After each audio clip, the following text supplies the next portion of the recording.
ఈ దినవాక్య ధ్యానాంశం. దేవునికి కావాల్సింది మన ఆవేశం కాదు. ఒక దైవజనుడు హైదరాబాద్ పట్టణంలో 1991లో వచ్చాడు. ఆ తర్వాత దేవుడు అతడికి అనుగ్రహించిన ప్రభుత్వ ఉద్యోగం చేసుకుంటూ ప్రతిరోజు సాయంత్రం అతనితో పాటు అనేక మంది సహోదరులను తీసుకుని గ్రామాలకు వెళుతూ సువార్త సేవ చేసేవాడు.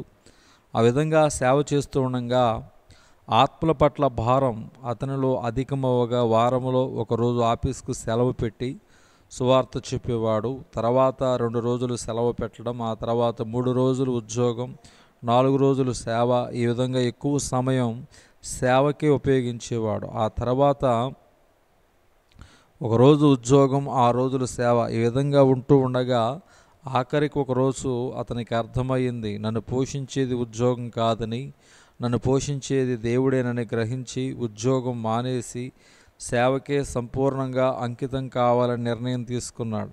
పెళ్ళి అయిన 6 నెలలకు ప్రభుత్వ ఉద్యోగం నుంచి విఆర్ఎస్ తీసుకుని రిటైర్డ్ అయ్యాడు. ఆనాటి నుంచి నేటి వరకు దేవుడు అతనికి ఏది తక్కువ చేయలేదు.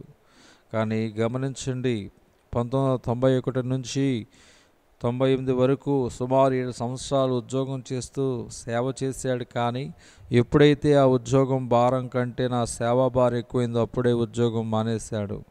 సంపూర్ణ సేవకు పరుగులు తీస్తున్న సహోదరి సహోదరుడా, జాగ్రత్తగా గమనించండి.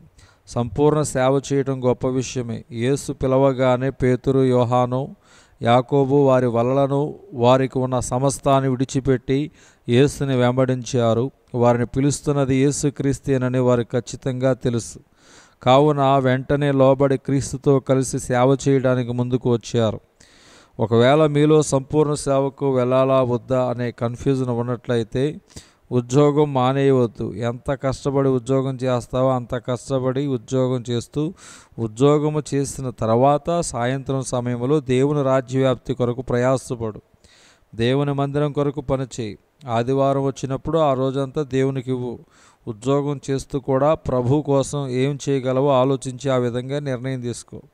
అనేక మంది వాక్యుని ఆవేశంతో దైవజనుడి దగ్గరకు వచ్చి, దైవజనుడా నేను ఉద్యోగం మానేస్తున్నానని ఉద్యోగం మానేసి 1 లేదా 2 నెలలైన తర్వాత ఇంట్లో ఉండే శోధనలు, ఆర్థిక ఇబ్బందులు తట్టుకోలేక మరలా వచ్చి దైవజనుడి దగ్గర నా వల్ల కావటం లేదు, దేవుని సేవ మాని మరలా ఉద్యోగంలో చేరదామనుకుంటున్నాను అని చెప్పిన వారు చాలామంది ఉన్నారు.